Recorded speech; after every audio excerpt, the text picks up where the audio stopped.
ในเวลานี้พร้อมแล้วที่จะประกาศผลการออกเลขรางวัลให้บรรดาทานได้รับทราบผลการออกเลขรางวัลหวยพัฒนาประจำงวดที่65ออกข้างวันที่14เดือนพฤษภาคมปี2026รางวัลเลข6ตัวเลขที่ออกได้แก่หมายเลข979 996 979 996เลข5ตัวได้แก่หมายเลข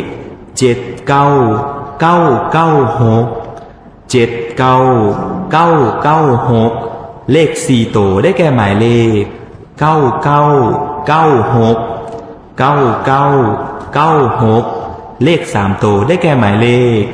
996 996เลข2ตัวได้แก่หมายเลข96 96และเลข1ตัวท้ายได้แก่หมายเลข6หมายเลข6ผลการออกเลขรางวัลหวยพัฒนาเลข6ตัวก็ได้ออกมาสำเร็จเป็นที่เรียบร้อยต่อไปแมนจะได้ทวนคืนผลการออกเลขรางวัลทั้งหมดให้บรรดาทานได้รับทราบอีกครั้งผลการออกเลขรางวัลหวยพัฒนาประจำงวดที่65ออกข้างวันที่14เดือนพฤษภาคมปี2026รางวัลเลข6ตัวได้แก่หมายเลข979 996 979 996เลข5ตัวได้แก่หมายเลข79996 79996เจ้า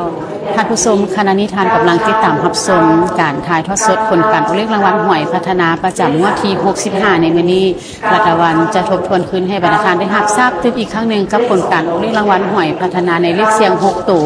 หมายเลขที่ออกได้แก่หมายเลข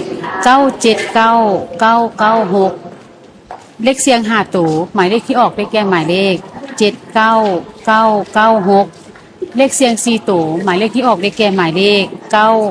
9996เลขเสียง3ตัวหมายเลขที่ออกได้แก่หมายเลข996เลขเสียง2ตัวหมายเลขที่ออกได้แก่หมายเลข96และเลขเสียง1ตัวท้ายหมายเลขที่ออกได้แก่หมายเลข6นั่นก็คือผลการออกเลขรางวัลหวยพัฒนาประจำงวดที่65ในมื้อนี้แสดงความยินดีทั้งท่านใดที่เสี่ยงโชคถูกเลขรางวัล